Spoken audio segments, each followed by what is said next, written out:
Um menino de 7 anos foi vítima de um espancamento brutal e covarde em Aparecida de Goiânia. A criança chegou na unidade de saúde desacordada, com traumatismo craniano e com várias lesões pelo corpo. A avó é a principal suspeita de cometer esse crime e já está presa.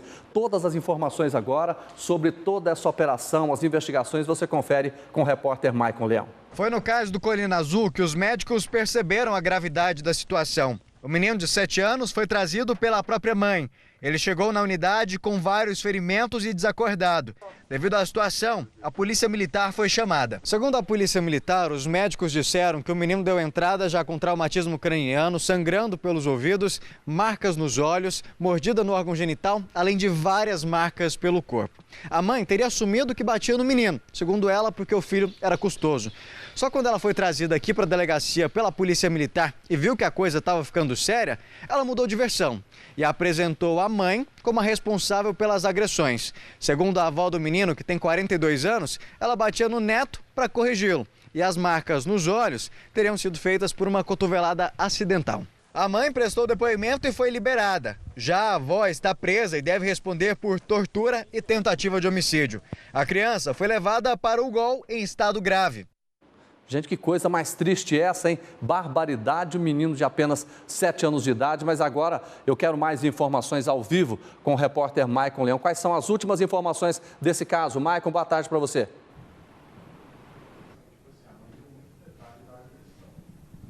Ô, Jordevar, boa tarde para você, para quem está em casa. É até difícil dar boa tarde em meio a um caso como esse, né? A gente está aqui no Conselho Tutelar de Aparecida de Goiânia. Quem vai falar com a gente, que tem mais detalhes sobre esse caso, sobre essa família, é a Tawane Alves. Ela que é uma das conselheiras que está acompanhando esse caso desde ontem. Tawane, o estado de saúde desse menino continua grave, ele continua internado lá no GOL. Mas qual que era a realidade dessa família? Dessa criança, ela vivia com quem nessa casa? E essas agressões já eram antigas também? Boa tarde. Boa tarde. O caso do Eric chegou para a gente ontem às 16 horas, através de uma denúncia da Unidade de Saúde CAIS Colina Azul.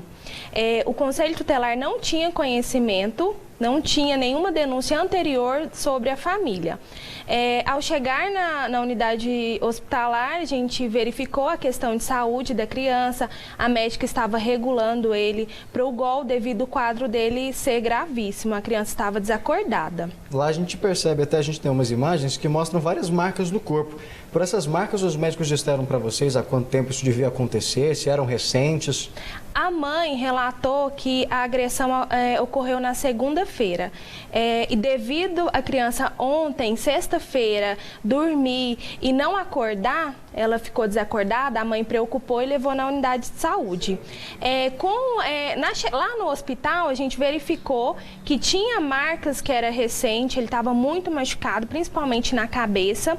E também em todo o corpo dele tinha cicatrizes, né? Que possivelmente pode ser proveniente de agressões anteriores. Então, ele morava junto com a mãe, com a avó, com a companheira dessa avó, e lá na outra casa existem outras 2 crianças. Sim. Qual que é a situação dessas crianças? Elas continuam com a guarda dessa família? O que foi feito? As crianças, que no caso elas são tias da vítima, ontem o Conselho Tutelar encaminhou essas crianças para a avó materna. Tirou do local que acontecia as agressões, né? E lá ela estava sob os cuidados dessa companheira, dessa agressora.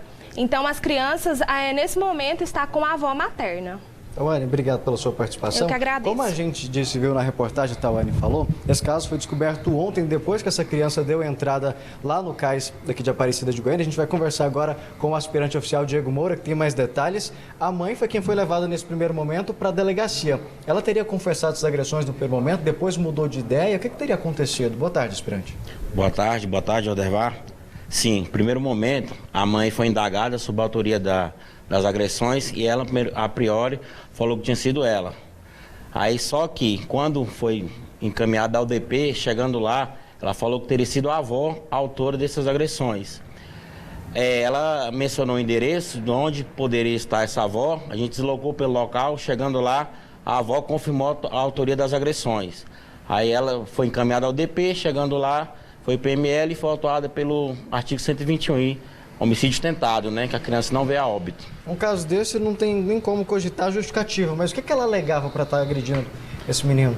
A questão aí é que ela falou que a criança era danada, arteira, não obedecia às ordens, né? Quer dizer, motivo fútil aí, né? Bem fútil para estar tendo essa agressão aí, para chegar nesse estado aí, né? A criança está internada em estado grave. Lamentável. Obrigado pela participação do senhor aqui no Jornal do Meio-Dia, da conselheira.